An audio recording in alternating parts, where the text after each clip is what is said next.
Hey, young people. Man, I've been lacking on my videos. Been busy. So I just ran across this one on police activity. This Seattle police doing a hostage rescue. I didn't even read what was going on here. I just kind of looked at the video and said, okay, there's a couple things here that I can relate to and kind of explain maybe on a different level. 2:45, Seattle police responded to a report of a barricaded suspect where two women were being held against their will 15th Ave. When officers arrived, they learned a 49-year-old suspect entered the room implied he had a knife and made threats to harm both women. Officers assigned to the hostage negotiation team SWAT team arrived on scene. Officers made entry in the room. Both victims were uninjured. A knife was recovered at the scene. Didn't say the suspect had it. Suspect was booked into jail for unlawful imprisonment. Unlawful imprisonment is kind of a lower charge of kidnapping. So, and from what I can tell here, you know, it's hard to evaluate what cops are doing when we get limited body cam footage, or they cut or they fuzz body cam footage.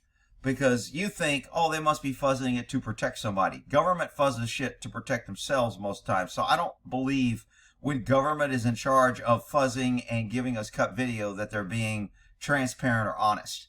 So, but from what I've seen here, it seems okay. This guy is a negotiator. I mean, we didn't have a little vest that said negotiator.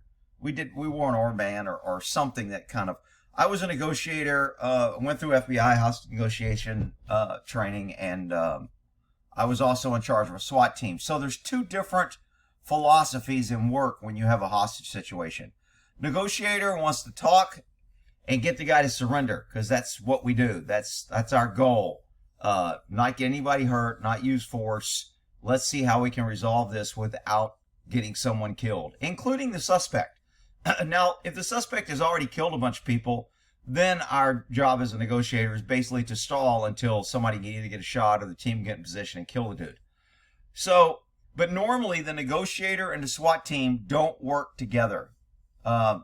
Big deal. When I was a negotiator, I wanted to know what SWAT was doing, and they were like, no.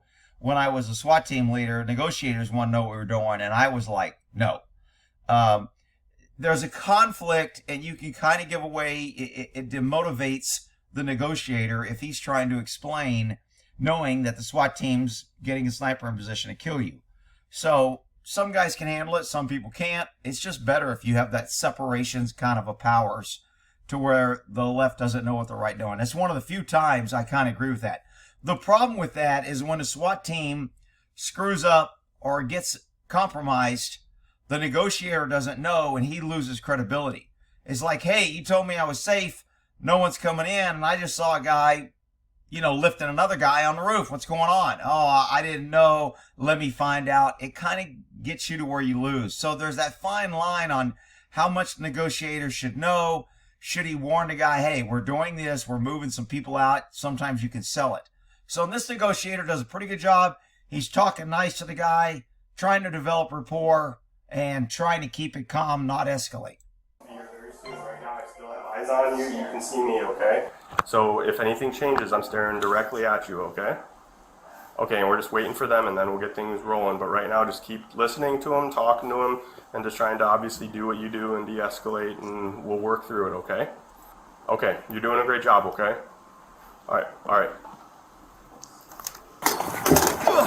Okay, so while he's in there telling him he's doing a great job, SWAT teams getting their gear and probably getting ready to make entry or do two types of entries.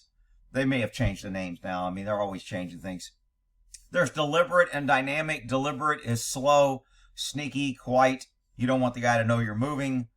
Dynamic is balls to the walls, busting flashbangs. We come in and dominate, scream, get down, and just dominate the area with as many guns as we can and spread out, because normally SWAT teams are entering fatal funnels, and fatal funnels are not a good thing to enter because the suspect has one place to aim and we're entering one place and we have the entire room or area to aim and cover. Lots of tattoos on cops nowadays. Wow, everybody's got tattoos. All doors are locked? All of them are locked. Rick, why do you hate tattoos? I'm just making an observation, people. Why do you have to draw some into it? Okay, so I think because they break a glass door, it's hard to tell what's going on. I think this is where the suspect has the two women. And when they go in, it almost looks like the guy's naked, but they blur so much shit I can't tell. Okay, so I don't know why they went from... They're kind of staging in a position to where we can cover the guy. We're talking. This looks like some 40 millimeter or either rubber bullet or gas or flash bomb. It's not a shotgun. It's not a killing weapon. It's some sort of deployment system. Okay, so he's got a double mag on his AR. They immediately go in. This guy's a breacher. Notice he doesn't have a weapon. This guy's cover. There's probably a guy behind him that's cover. His job is to bust through and break the glass. So I think their initial plan was he was going to bust the glass and rake it. And when he rakes it, he should slide this pole around the edges to remove all sharp edges so cops can enter through here. So I think this was the initial plan, but they end up banging it either because he can't clear it or whatever. Their entry is a little slow and sloppy. Normally, when you do a dynamic entry, you want it quick and fast. These guys are a little slow. So if this guy wanted to kill a hostage, he could have. I know the police will probably be, champion that we made a speedy entry to where he couldn't hurt and we saved the hostage and saved the day. If this guy wanted to kill them, he has time, okay? He has time from here to where they finally make entry. 43 seconds.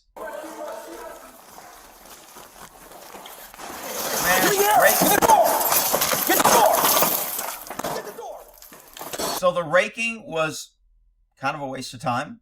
Nobody's doing it. I can't tell if this is the guy covering or the raker, or if this is the same guy that was raking. Now they're in. So for 43 seconds to 55 seconds, a lot of time for somebody that wants to kill to do some damage.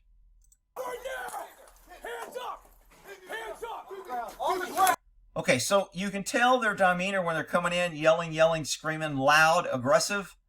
But the SWAT team actually does a pretty good job at taking a second breath, calming down, and they start talking to him a little bit more and communicating. I think one of the guys even says, slow down or calm down or something to let everybody know, hey man, the kind of threat's over. We've got this guy dominated. We've got his hands. He's not a threat. Let's stop screaming and yelling. I think that kind of happens here.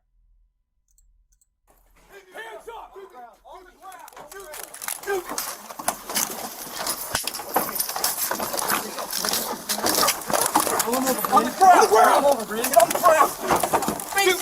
So this guy grabs one of the hostages to get him out. Normally you have a couple guys assigned that's not on the suspect to snatch and grab hostages and to get them out. If there's one or two, you have a couple guys that, hey, your job is to grab them, either direct them. Because sometimes hostages are confused.